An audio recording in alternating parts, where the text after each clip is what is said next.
ایران اور اسرائیل کے درمیان 12 روز سے جنگ کے بعد سیز فائر ہوا۔ اسرائیل اور امریکہ کا ایران میں رجیم چینج کا منصوبہ خاک میں مل گیا۔ امریکی صدر ڈونلڈ ٹرمپ نے ایران اسرائیل جنگ ختم کرنے کا اعلان کیا۔ ٹرمپ نے کہا کہ اسرائیل اور ایران اعلان جنگ بندی پر متفق ہو گئے ہیں۔ ایرانی سرکاری ٹی وی نے جنگ بندی کے نفاذ کی تصدیق کر دی۔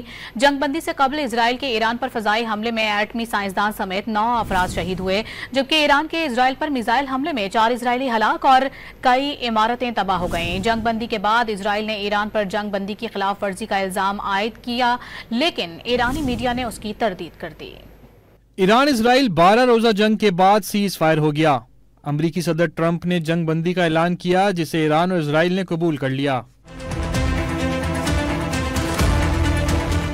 سماجی رابطے کی ویب سائٹ پر ٹرمپ نے اپنے پیغام میں دعویٰ کیا کہ اسرائیل اور ایران نے ان کے پاس آ کر امن کی بات کی۔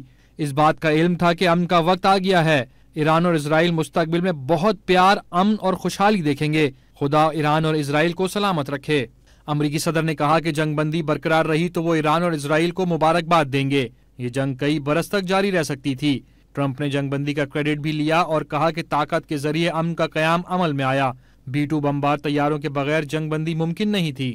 ٹرمپ کی جنگ بندی کے اعلان کی ایرانی سرکاری میڈیا نے تصدیق کی۔ ایرانی وزیر خارجہ عباس عراقچی نے کہا کہ ایرانی بہادر افواج کا شکریہ ادا کرتے ہیں جو ملکی دفاع کے لیے خون کے آخری قطرے تک تیار رہتی ہیں۔ ایرانی پاسداران انقلاب کے commander in chief major general Pakpour نے بھی کامیابی اور فتح پر ایرانی عوام کو شہداء کے اہل خانہ کو مبارکباد دی اور واضح کیا کہ ٹرمپ نے دوبارہ جارحیت کی تو منہ توڑ جواب ملے گا۔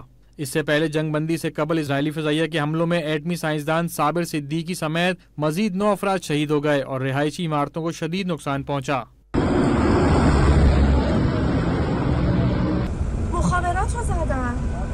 جنگ بندی کے نفاذ سے قبل ایران نے بھی اسرائیل پر جوابی شدید میزائل حملے کیے، جس میں 4 اسرائیلی ہلاک اور کئی زخمی ہوئے اور کئی عمارتیں ملبے کا ڈھیر بن گئیں۔ ایران نے حملے کو آخری جواب قرار دیا۔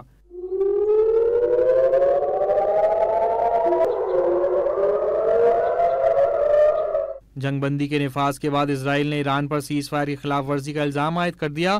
اسرائیلی وزیر دفاع نے ایران پر بیلسٹک میزائل داغنے کا الزام لگایا اور اسرائیلی افواج کو تہران پر حملوں کا حکم دے دیا۔